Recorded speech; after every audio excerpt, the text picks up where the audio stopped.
তুমি সুন্দৰ ভালো কি কৰি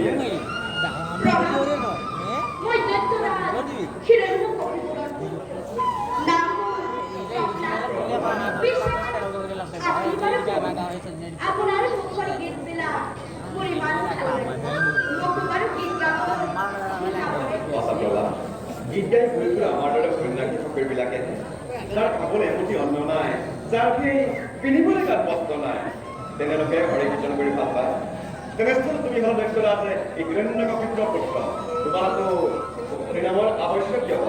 ৰজাৰ ল'ৰা ক'লে হৰি কীৰ্তন কৰিব নোৱাৰে বুলি আপোনাক কোনে ক'লে? ৰজাৰ ল'ৰা হ'লে হৰি কীৰ্তন কৰিব পৰা কথা, কিন্তু তুমি হলা জীৱন দক্ষতা আছে এই হিৰণ্যকশিপুৰ পুত্ৰ, তোমাৰ পিতৃ হৰি মহাশত্ৰু। এই কাৰণে হৰিনাম হ'লে তোমাৰ পিতৃ তোমাক ভং কৰিব নহয়। মোৰ পিতৃয়ে ঈশ্বৰক শত্ৰু বুলি ভাবিছিল, তেওঁকে নাথাকে একো ঈশ্বৰে স্বজন কৰা নাই।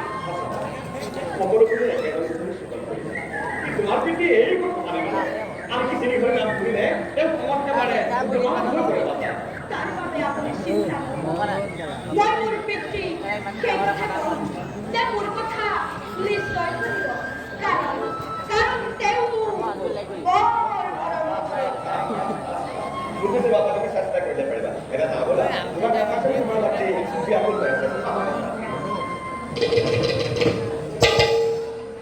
বড় কথা তুমি হরি কেলে তুমি সাধনা করবে না জানা লাগাও না হরি কেলে কই আপনা করবে লাগে কি দিবা তুমি কোন জায়গায় কথা আর যখন কই যাও তা তুমি একান্ত মনে গায় দেবা। আরে এখন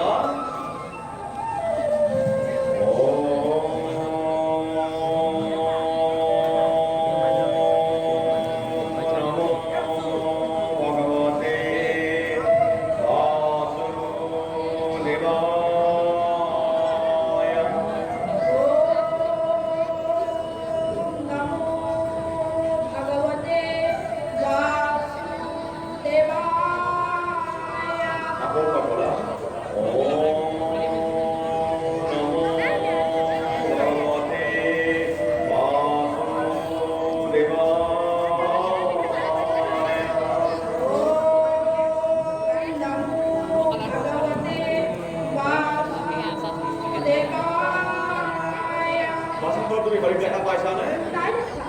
এ শ্রবণ কি মরণ বিষ্ণুর এই অর্জন পদে মন গাইছ রক্ষিত বন্দন বিষ্ণু পরিবাদে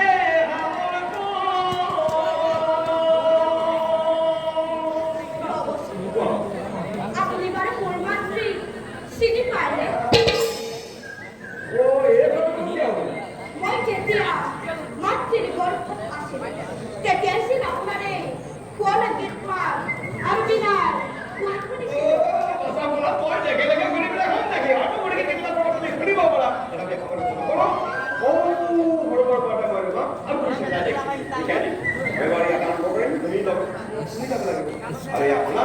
Kalah salah mana?